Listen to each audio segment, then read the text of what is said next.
Hi guys, it's August, it's still warm, but today I've got a cloudy day, so I thought it'd be an ideal opportunity to show you the solar power system we've got. So as you may be aware, we live off grid, so there's no chance of us getting mains electric, and there's no chance of us getting mains water. So we're in the garage. Yes, I know, the garage. So the solar power system we've got is new. We had to invest in a new upgrade system. When we bought the house, there was a system in place, but it was very old and it wouldn't, as we found out, it wouldn't run anything. Basically, we could have lights and the fridge, and then it would cut out as soon as you had any cloudy days for sort of 2 days or more, because there was no backup generator. You would lose all power. So it quickly became apparent that for our needs we needed to upgrade the system. So we did, at great expense. However, it works, and it works very well. So we have a 5 kilowatt inverter. If you need to know further specs and things, please just drop a comment and I'll try and provide you with as much info as I can. I'm not overly technical, but I know how it works and what we've got. 24 batteries, okay, and they are 2 volts each. So that's what we have there. We have a line which is the water which goes in, so it's the same water which we put in for you for your car batteries. Okay, so you keep those topped up, especially in summer. At the minute I've got it open because I need to just top them up a little bit, but you possibly see there's a little float, so you need to ensure, particularly in summer, that they're fully stocked up. So 5 kilowatt inverter, that's what we have there. Those are the batteries, all the wires, all the cabling comes in. Okay, and we've got a backup generator. Now, very important, we live in Almeria, so it is warm, it's sunny, very important. However, winter time comes along and we get cloudy days. So after about 4 cloudy days, continuous cloudy days, we will run out of power. Okay, the batteries will store so much power to allow us to run things. However, the power will go. So we have the generator. The generator runs on unleaded, and that'll kick in. Since we've had the system now for 2 years, the generator has probably kicked it in 4 times. So you sort of understand it's the power and the ratio we've got with the cloudy days. We're very fortunate. So the generator is there as a backup, but we don't use it frequently. 5 kilowatts. What does that mean? Well, it means we can run a washing machine. It means Cheryl can use a hairdryer. Obviously, you've probably seen me in my videos. I don't need the hairdryer. But yeah, so we've got things like TV, computers, kids' PlayStations, lights, washing machine. We have a chest freezer, 2 fridge freezers, swimming pool pump in summer. We have the pump for the water well underground, which actually pumps up. So we run everything from there. So we don't live in a cave. It's not like we you know, we're in the dark ages. We're not. We live very comfortably. Obviously sometimes we have to be sparing when there is cloudy days. So for example, you keep your eye on the weather, and as long as you keep your eye on the weather forecast, you'll know what to do. So for example, the washing machine's just here. We'll do a wash, like I said, there's 4 of us in the house. You know, it's every day, sometimes twice a day. But we know full well if we've got a continual cloudy couple of days, we won't use a washing machine. It's just about planning ahead a little bit. Appliances are very important, so you must buy the most energy efficient appliance you can afford. Things like fridges and freezers use a lot. So if you can get A++, fantastic. But it's really important. Washing machines, heavy consumption appliances, as efficient as possible. It's really necessary. But yeah, so our system works like that. We've got panels on the roof, which I'll show you. So we have 12 panels, 330 watts. Like I said, we have the water pump, which is underground, which again I will show you. And then we have 2 storage tanks which are filled automatically from the water pump, which then feed the house. So we'll continue. Okay, now in relation to the water pump, as we were saying, the pump looks like this. It's a long metal tube. What's that doing out of here? This one broke. Like most things in the house when we bought it, it broke, and I couldn't get it repaired, so I ended up replacing it.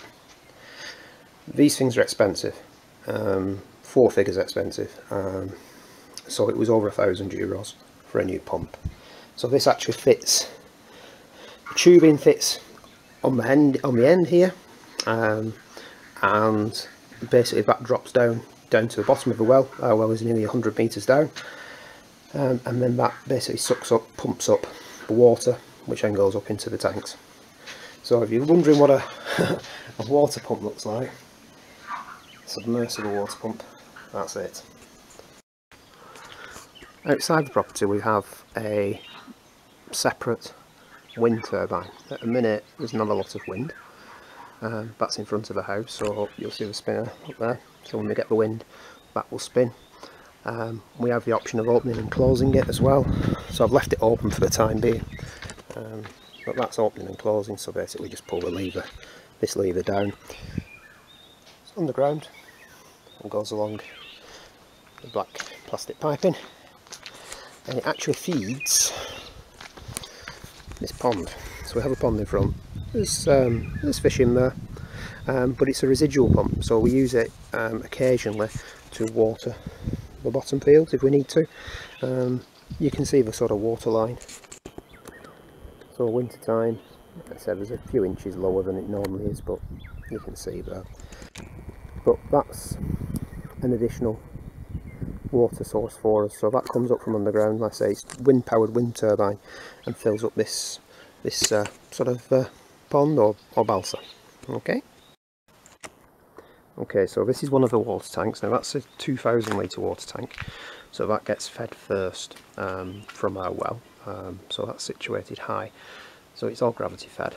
I'll try and see if I can see it. You can see the tube in here, which goes down the back of the tree, goes down there, and then, like I say, I'll show you the actual underground well. So that's the first tank, and then we do have another one as well, which is 14,000 litres, which is the secondary one, which I'll show you. So on top of the roof, that's the first bunch of 6.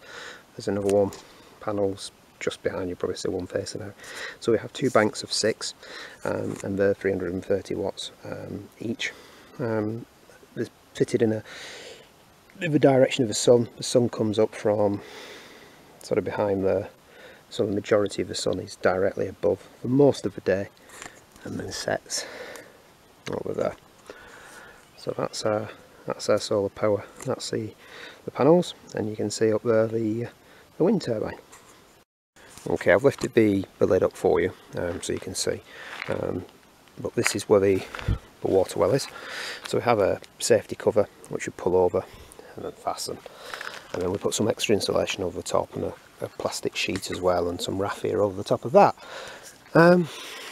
So these are the pipes. So the well is actually down there. Let's say it's 100 metres down, and we have the controls here. These are the electrical controls. So it's all done correctly, it's all safe, and it works. So what we'll do generally is put the pump on for a couple of hours, generally late on in the afternoon, sort of 4 o'clock-ish, after we've had a good deal of sunshine, and run it for a couple of hours.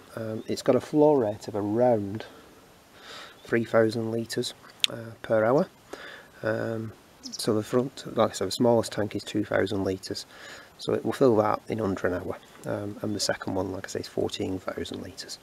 So depends on how much we've used, because obviously we water the plants, water all the vegetables, trees, so everything, you know, use a lot of water, but like I say, it's our water, it's registered, and like I say, it's our only source of water. So it's very important. So if you are off grid, and you want to grow and you want to be self-sufficient, you need a water well. If you're having to buy it in via wagon and get it put into your tanks and things, it's, you know, it can prove expensive. This is truly self-sufficient. Like I said, we are, you can see, we are isolated. You know, we're 4.5 kilometres from the village, which isn't far. It's only 10 minutes in the car on the dirt track, but we are isolated. You know, we have no neighbours, there's no form of electricity, there's no form of water, there's nothing. It's impossible. So we have to be self-sufficient. You can see these are some of our olives. So, you know, the olives get watered and they're doing well. We've got the almonds on there, but we've got everything we need, and this is how where the water comes from. Okay guys, so the second water tank is here. So that's the 12,000 litre water tank, and I'll zoom in a little bit for you. So there we go. You probably see the black pipe. So that's the water in, and then there's one at the bottom for water out. And the water out is actually above ground. We've done that because in the summer you get free hot water, so the sun stays on it most of the day, and so you get hot water for free. We don't have to use a gas boiler, because that's what we do use. We have a gas boiler, but we can get enough hot water for washing up and enough hot water for showers, just directly from that. So yeah, that's one thing. The downside to that is in winter time the pipes can freeze, so the air turns a bit blue, literally.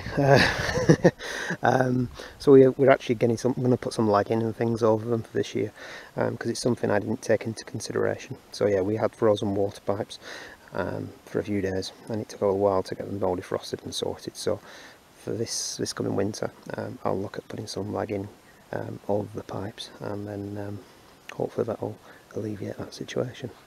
So that's it, that's us, and that's us living off grid in Spain.